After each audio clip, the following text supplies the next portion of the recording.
Reit, mae'n ddiwrnod enfawr sy'n golygu ni di gorfod sicrhau'r gwesteion gorau. Diwrnod pwysig, lleisiau pwysig, Rhys Patchell, Rhys Priestland, Mike Phillips nôl o Dubai. Mae'n rhaid bod hi'n achlysur pwysig i weld ti yma. Chi nôl yng Ngwesur Fro ar ddiwrnod cyhoeddiad carfan. Rhywle chi'n gyfarwydd â hi, sut mae'n timlo bore yma, Patch? Ie, mae wastad rhyw deimlad gwahanol ar y diwrnod lle maen nhw'n enwi carfan neu enwi tîm yn dos. Mae'r holl wasg yma, mae rhyw gyffro yn dos. Felly mae wastad teimlad gwahanol, ond eto i gyd, dyma pam mae pawb yma, dyma pam mae'r boys wedi gwneud y 15 wythnos diwethaf yma. So, na, good dwi. Mae'r siew really yn dechrau nawr yn dwi. Mae'r gwaith paratoi wedi wneud, mae'r garfan wedi enwi ymlaen i Fiji. Dwi'n dod â popeth nôl i chi? Neu ddim really, mae digon amser dwi'n mynd heibio. I mod, hold nôl, sa'n cofio y doi garfan ni. Mae lot yn gweud bod e'n bach o ble. Ie, fi credu yn 2011, o'n i'n eitha siŵr fi am mynd i mynd. A wedyn, 2015, fi'n credu oedd, eithon ni mas o'r gêm diwetha, yr Eidal, a oedd y head o media mas yn ei fyd, a nath rhywun dwy'n i bagau, a oedd y laptop i fyna gyda'r sgarfan yn barod. So sa'n siŵr os ni'n gwybod ni'n byd yn 2015. Oedd y squad yn cael ei enwi ar dydd Llun, ond oedd nhw'n gwybod beth oedd e, so oedd gyda fe'r media briefing i fynd, so oedd e'n really panicked. Meddwl bod rhywun mynd i gallu rhoi y mas, ond ie, sa'n cofio os ni'n meddwl ni'n mynd neu byd o, fi ddim really'n cofio. A pan gerdys i mewn, o ti'n siarad gyda Chris Ashton. Anamal iawn i'n gweld Chris Ashton yng Nghymru, so mae'n rhaid bod rhywbeth yn digwydd heddi. Mike, sut o ti'n teimlo'n cyrraedd mae bore yma? Ie, just sa'i di cwrdd o blaen. Be fe fel? Bo'n neis, ie. Cymro cyntaf i weid na, falle. Ie. Mae sawl pod, mae sawl newyddiaduro wedi dod, mae Sky yma, mae'n brysur yn dweud. Ie. Na, oedd e'n just diddorol yn y fe, i gweld pwy sy'n cael ei dewis o bethau. Ie, atgofio nôl fel 2003, ddim yn mynd fel heddi, dim ond doi mewn o'r cael ei dewis, yr un peth a 2003 a wedyn Shane yn mynd fel y trydydd, a ges i ddim ei pigo, ond o'n i ddim yn barod i fynd i fod yn onest, ond wedyn ar ôl ni wedyn, fel o'r Rhys yn gweud lawr yn Zealand newydd, o'n i'n meddwl bysau'n mynd yn 2007 a wedyn yr un ar ôl ni tor lawr yn New Zealand, sorry, so ond teimladau, dwi'n teimlo dros y boi sydd ddim wedi cael ei dewis, ond fel welodd Patch, nawr mae'r amser bwysig yn digwydd yn mynd mewn i'r gêm gyntaf. Rhaid ti'n barod i sôn, mae 2 fewnwr, dim ond 2 fewnwr sy'n mynd, felly mae digon i drafod, i ddadansoddi dros yr 20 munud nesaf. Croeso i Allez Rouges. Reit, Mae Warren Gatland wedi enwi 14 olwr, 19 blaenwr. Dyna be o'n i'n disgwyl o ran split, ond o'n i'n disgwyl 3 mewnwr. Mae wedi mynd â 5 tri cefn yn lle ni. Felly, dyma'r garfan i chi. Nawr ni ddechrau gyda'r blaenwyr. O ran bachwyr, Allez Lake, Penrhydd, Corey Demachowski, Nicky Smith, Gareth Thomas, wedyn mae Francis Lewis, Henry Thomas, dyna'r propi eraill. Dim ond 3 clo, Rowlands, Jenkins, Beard, a wedyn mae wedi mynd â 7 allan o'r 8 chwaraewr rhengol o dyfen y garfan yn y lle cynta. Lydia a Chunzen, ni'n gweld nhw fel 6. Jack Reffel, Basham, Jack Morgan, Tommy Reffel, Tim Basham, falle mwy fel 7. A wedyn Wainwright a Falataw yr 8wyr. O ran yr olwyr da, Liam Williams, Josh Adams, Rio Dyer, Halfpenny, Lewis Rhys-Amet fel 3 cefn, 5 ohonyn nhw. 4 canolor, Grady North, Tompkins, Johnny Williams, North ym mynd i gystadlu'n hwban byd am y 4ydd tro.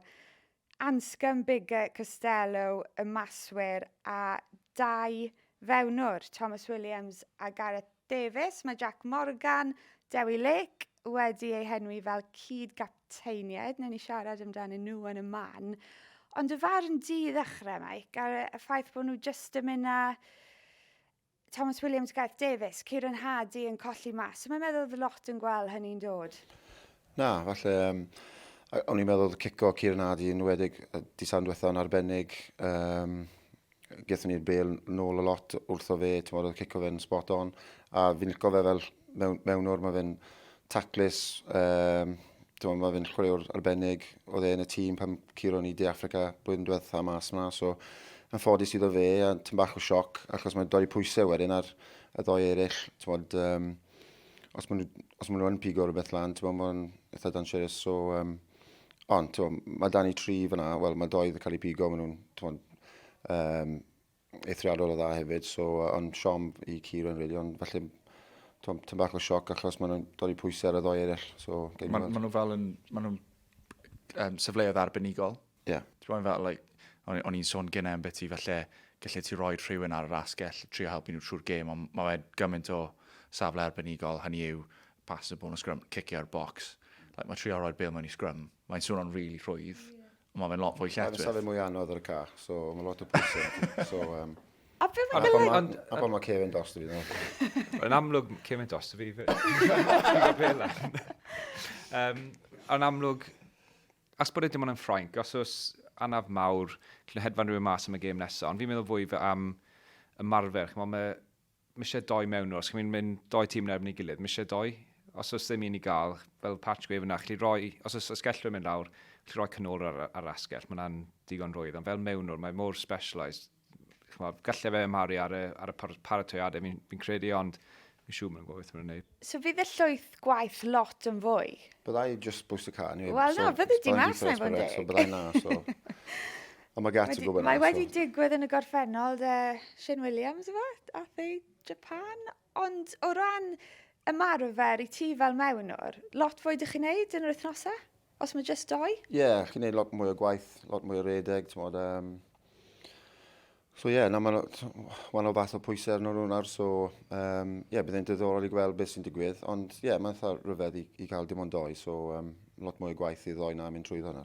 Ond Rhys, ydy e'n risg falle sy'n werth cymryd? Achos os mae 33 yn mynd, sy'n golygu mae'n balans rhwng dewis un arbenigwr mewn safle arall, a maen nhw wedi mynd â prop ychwanegol, neu rhoi fwy o opsiynau chi, edrych ar y 5 cefn, na'n mylu halfpenny yn rhan o'r garfan.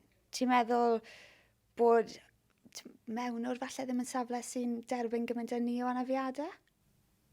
Fydda'n actually'n... Digwydd nawr, achos bod fi wedi gweud. Ie, mwy na thebyg, so os yw'n hwnna'n digwydd, Lauren ti sy'n ar fai.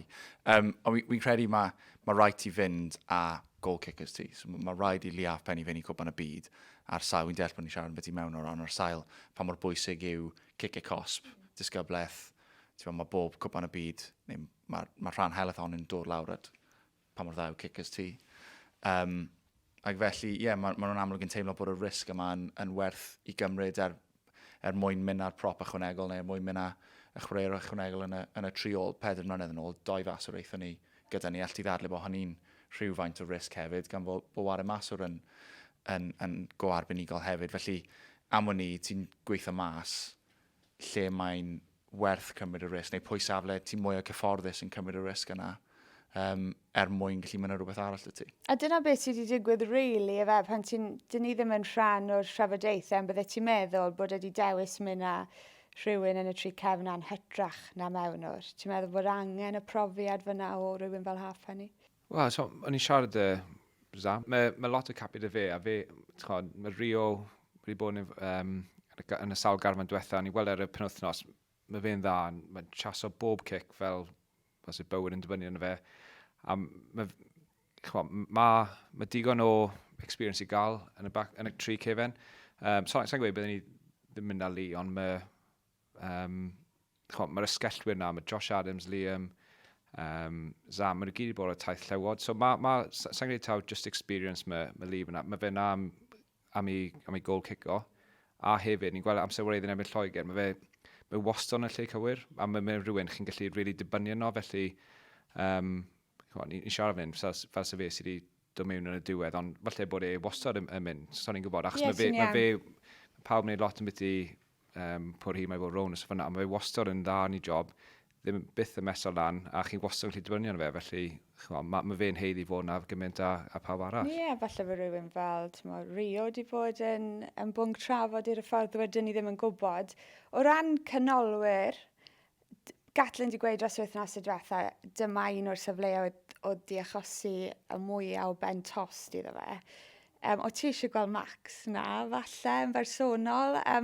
Fe wneud i de o'r 4 sy'n mynd.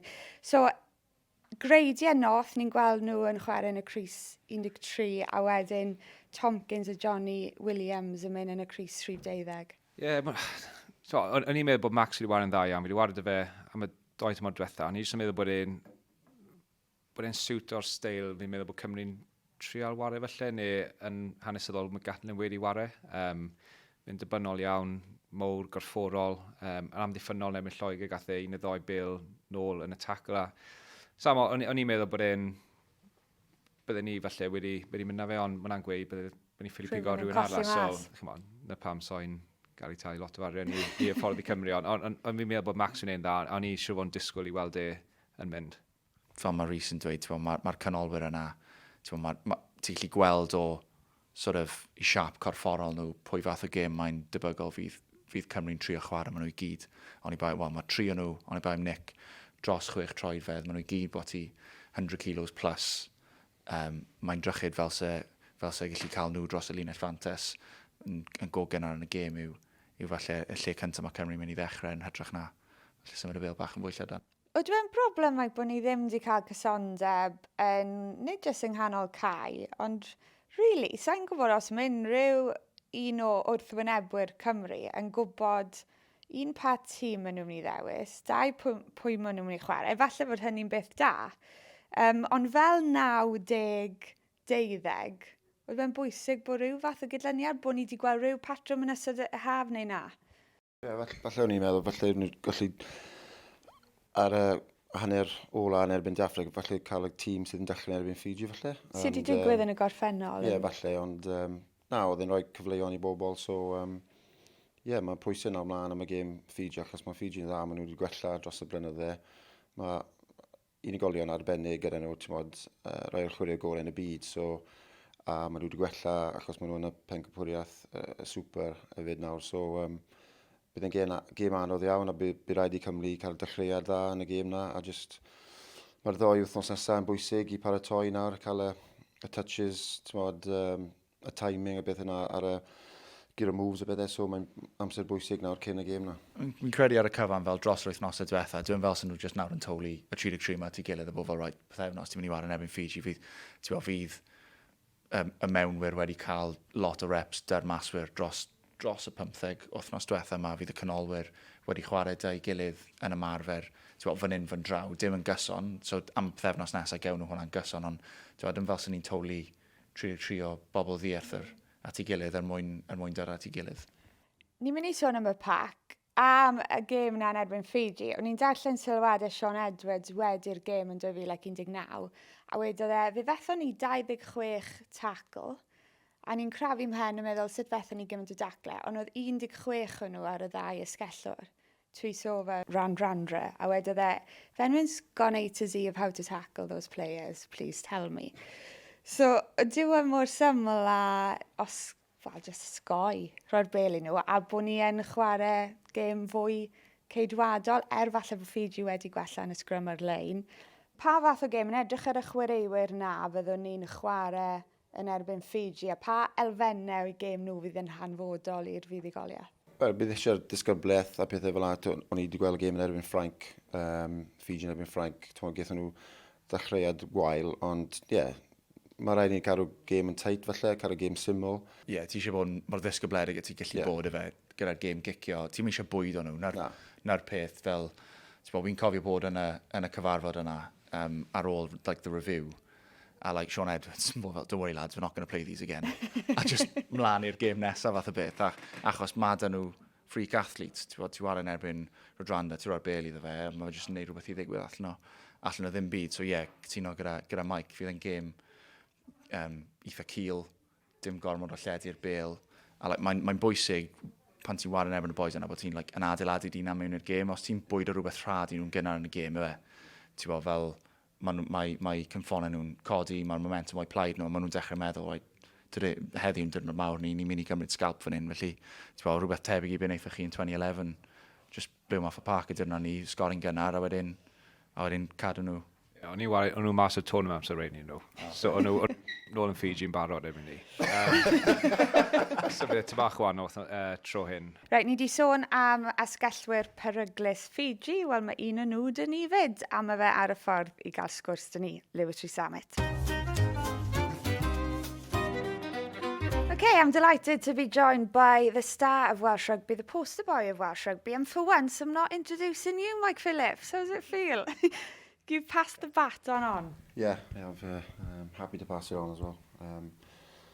Surprised not on holiday. I knew something. He's always on a yacht.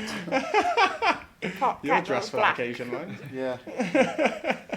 Lewis, I'm going to start by saying congratulations. Thank you. Obviously, we're not going to talk about your holidays just yet. How does it feel? How did you find out? When did you find out? Yeah, this morning when everyone else found out. I was sat in the lounge with my brother. My parents are actually on holiday, but I'm not. Yeah, I was sat with my brother just watching the YouTube stream and, just waiting to see if my name was going to get announced, and thankfully it did, and yeah, it's a dream come true. So if you hadn't been in the squad, was the expectation you would have heard earlier? So were you kind of fiddling with your thumbs? I don't know. I didn't know how it worked, to be honest. I had a phone call this morning, like half hour before, from a random number, and I was like, oh no. Yeah, as you would. And I rang them back, and there was no answer, and they didn't have a WhatsApp or anything. So I think someone was trying to sketch me out a little bit. Need to find out who that is. Yeah, I know. And then, yeah, as I said, watch the stream, and thankfully I got named. Do you have a sense of, I'm probably going to be in? I mean, speak to most fans, speak to most pundits who would have expected you to be there. Do you feel that as a player? No, I mean, I've worked so hard the past 15 weeks or whatever, in training and in games and stuff. So it was just about, showing what I can do, on and off the field, really. And obviously, as a young kid growing up in Wales, I've always wanted to play in a World Cup, and to have this opportunity now is amazing. Your parents are away, but I imagine you've spoken to them. Yeah. I've seen them a fair bit just following you around. They were out in Yeah. South Africa last year. You're very close to your brother too. What was their reaction? Yeah, today was absolutely buzzing for me. Yeah, my brother, and then rang my parents as soon as the announcement finished, and they were over the moon for me. They were actually just tying their boat in or whatever, and I'm so jealous. Where are they? Yeah, down Penarth in Wales. Yeah, and they're in Mallorca. They flew Okay. yesterday, and yeah, it's just me and my brother at home at the minute.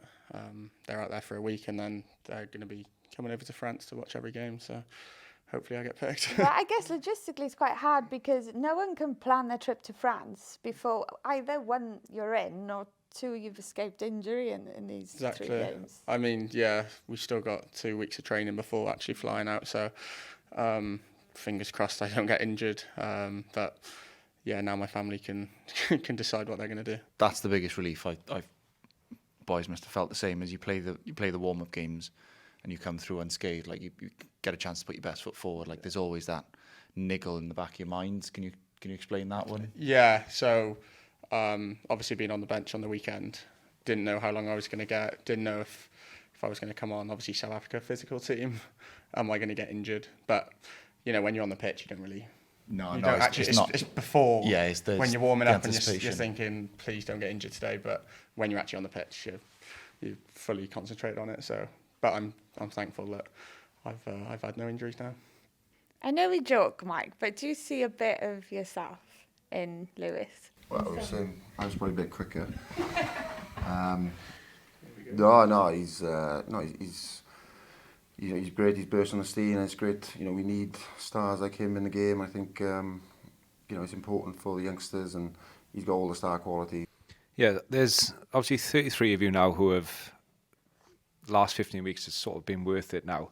Have you had a chance to speak to any of the boys who perhaps haven't made it, who you're close with, and how are they feeling? Yeah, obviously it's only been a couple hours, but Tame Plumtree, speaking to him then, obviously gutted, but unfortunately for him, he did get injured in one of the games. As you said, that was one of the issues with the warm-up games, getting injured and not having the chance to show your thing on the big stage in the World Cup. But yeah, he's obviously gutted. I haven't really spoken to many of the boys. I've literally just been talking to my brother and my family.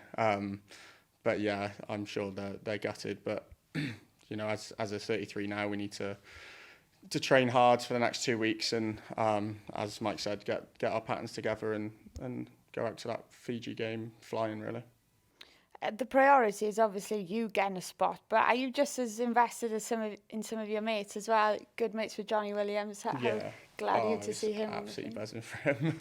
He's had a tough time. Yeah, I mean, he's had terrible time with injuries and getting fit, playing really well, and then having another injury in Switzerland. But I'm so happy he's getting the opportunity.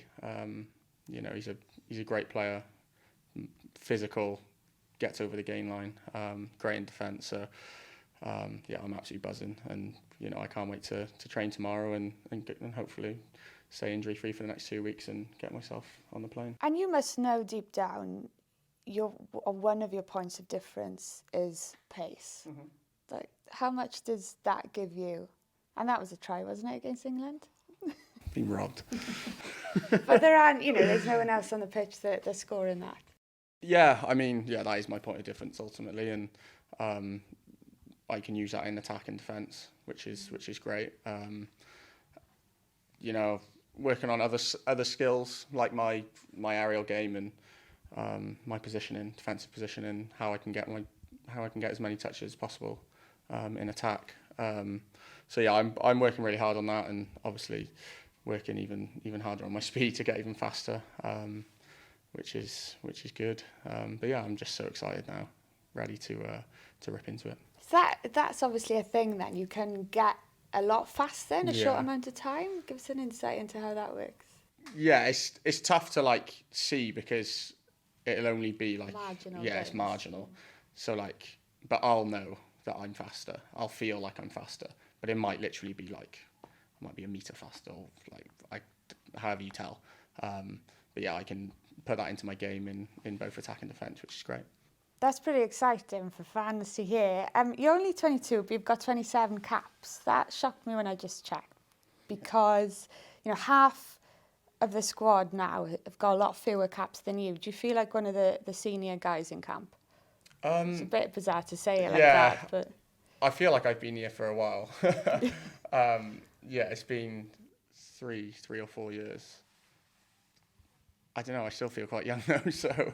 that's fair. Yeah, I think there's a good mix between the younger boys and the more experienced boys, and I feel like I sit somewhere in between. But yeah, 27 caps. I never thought I would have got that many at this short space of time, but yeah, I'm absolutely buzzing, and hopefully I can get a lot more. And you've talked about growing as a rugby player. Have you become accustomed now to... guess all the attention off it? I was in that open training session the other day, 9,000 there. So many. When I was going around talking to kids, who are you most excited to see? Lewis Rhys Patchell. Does that ever become normal? No, it is amazing to see. You know, I love spending, as you said, the open training session, seeing fans and signing stuff for them and seeing them smile. I mean, that's the main thing.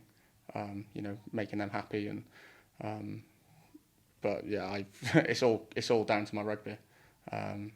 You know, none of this would have come if I don't play well, and I've just got to focus on rugby, and everything else will take care of itself. And how does Lewis Rhys Patchell spend his downtime in France? What do you do to switch off from the game? How important is that? Yeah, I don't know. I'm quite chill, to be honest. I'll just be with the boys. Modelling. Mike, do you have any tips for how Lewis should enjoy life in France? No, I think he's enjoying himself, from what I can see. And it's good to see. It's good to see youngsters coming in and, enjoying being a professional rugby player, being a high-end athlete. It's obviously, there's pressures, and I think it's times to switch off. But the guys are peak performers, so they're doing a great job with it. Enjoy it. We'll catch up with you out there. Diolch yn fawr. I appreciate it. Thank you. Felly, mae fe'n amlwg arbenni ddigon bod e'n mynd I Ffrainc. Mi fydd sawl un Rhys yn siomedig. Rhai falle'n disgwyl mynd, rhai eraill yn gobeithio mynd. Ond un dim meddwl ni gyd yn disgwyl gweld ar yr awyren oedd Ciaran Hardy. Os unrhyw beth sy'n gallu gweithio fe'r adeg yma? Na, right nawr mae fe'n a mae'n dor cael onest methu mas yn gwybod faint mae ti wedi rhoi mewn, dim just dros y 15 wythnos diwethaf ni wedi sôn am beth, ond dros y 4 mlynedd i fe, 3 mlynedd yn ôl gath ei gap cynta. A mae popeth yn arwain at cwpan y byd, a i Peter cael dy enwi'n yn amlwg yn hanner siomedig. Dyw'r teulu ddim yn gwybod fel i trin, they were just fel o pai becso, ti just yn teimlo bod ti wedi rhoi cymaint mewn i'r cyfnod diwethaf yma, just i fethu mas. A mae pawb yn dweud, aros yn ffit achos pwy o wyr falle fydd anafiadau, ond dwi'n really lot o gysur dros y dyddiau nesaf yma. So am hynny, trio. Fydd e'n really bwysig gweld, fydd e'n ddorol beth mae boys yn feddwl, beth ti fel ti'n trin rhywun fel yna pan ti'n mynd nôl i'r garfan rhanbarthol? Pan mae'n gweithio mam fi, pan fi'n dechrau i Gymru, oedd hi fel, oedd hi mor nerfus, pan mae'n wario i Gymru bethau, oedd hi'n becso sio gwmynt, oedd hi mor bles pan mae'n ddim yn wario fel. Oedd e'n thod, really, ond wrth gwrs oedd hi'n apus, ond mae'r teulu gyd yn becso dan o ti, a bydd e'n amser anodd iawn i fe a teulu fe, ond mae fe'n chwaraewr arbennig, so mae difodol disglau gyda fe, so bydd e'n dod nôl, a mae'n bostod siawns hefyd, so gall unrhyw beth digwydd. Dy fam yn teimlo rhyddhad pan o ti ddim yn chwarae. Wel, i ddim yn disgwyl na. Wedi wedi newid lot o ran, so ni'n gwybod o'ch chi'n cael galwadau. Ges i e-bost y tro cynta. Dwi'n meddwl bod... Wel, gallwch chi wedi dewis cael e-bost heddi, ond dwi'n meddwl byddwch chi moyn e-bost yn ddelfrydol, byddwch chi? Y ffordd nhw wedi siarad ar boes sydd ddim wedi cael ei dewis, mae hwnna'n bwysig iawn, achos os chi'n cael ei dewis, chi'n apus a ti'n sound, ond mae'n mor bwysig bod nhw'n siwt maen nhw'n delio gyda nhw, ystyn nhw lawr a cael sgwrs a gweithio nhw. Dyma'r resymau pam bod ti'n cael ei dewis. Ges i na wrth Steve Hansen 2003, ond dim yn 2015, ond mae rhaid nhw, fel mae Rhys wedi gweud, just i parco fe nawr a symud ymlaen, a fi'n siŵr mae rhaid nhw'n neud e. Fel y peth yn oedd am beth i hwnna, ti'n bod pan ti'n cael gawr ffôn neu pan ti'n cael y drop, fel mae'r ffordd mynd, fi'n really sorry ti ddim yn chwarae, a wedyn ti'n stop o gwrando. Cos na i gyd oedd mynd trwy'm hen i oedd, ti'n mynd reit o fi, ti'n eisiau fi fod yma, a gallai fe wedi bod yn rhoi rhesymau gorau yn y byd, tas ni'n gwrando yn nhw, fydden ni'n cic ymlaen o bod yn chwaraewr rili da. Mae'n rili anodd fel chwaraewr, ti'n clywed, ti ddim yn mynd, a wedyn ti just, mae'r fel sy'n byd yn dod i ben. Mae hwnna fel Mike yn dweud, mae fel ti'n cael y drafodaeth yna, ac yn gwneud siŵr bod y chwaraewr yn mynd i ffwrdd gyda'r pethau cadarnhaol sydd eisiau nhw weithio arno, neu rhywbeth cadarnhaol. Mae hwnna'n rili bwysig. Ie, ond ti eto'n parchu nhw, achos bod nhw wedi ffôn o ti, a bydde ti ddim moyn unrhyw ffordd arall, ond dwi'n gallu deall hwnna'n iawn. A un o'r pethau gorau am ffeindio mas bod ti'n mynd yw dweith o dy deulu? Peth gorau fi oedd y rhyddhad, mwy na dim byd, achos fel Rhys yn dweud, bod ti'n adeiladu at y pinnacle yma, just rhyddhad bod ti'n, mae popeth wedi bod yn werth yma. A mae 4 blynedd, 15 wythnos, beth bynnag yw e. Dyna fel o'n i. Mam ti'n gytid, achos bod mis o stres dydi ar y gorwel o'n i. Oedd i'n bles, ond ar y diwedd, bob mam, maen nhw'n becso dros y plant nhw. So, ond... amser anodd, ond mae'n siŵr bydd y boys yn setlo mewn nawr, a dyma'r amser ar ei garfan i switcho ymlaen nawr, ond y boys sydd ddim wedi cael ei dewis, mae rhaid nhw bod yn ofalus achos cadw fynd gyda'r ymarfer y bydde achos gall anaf digwydd, so gall unrhyw beth digwydd rhwng y cornel.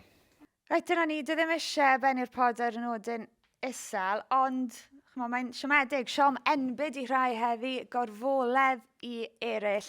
Mi fyddwn ni yma wythnos nesaf i ddadansoddi falle gobeithio siarad i'r rhai o'r chwaraewyr yn penod ola tan bod ni mas yn Ffrainc. Ond diolch am wylio heddi. Mike, Priest, Patch, diolch am gadw cwmni fi, welwn i chi wythnos nesaf.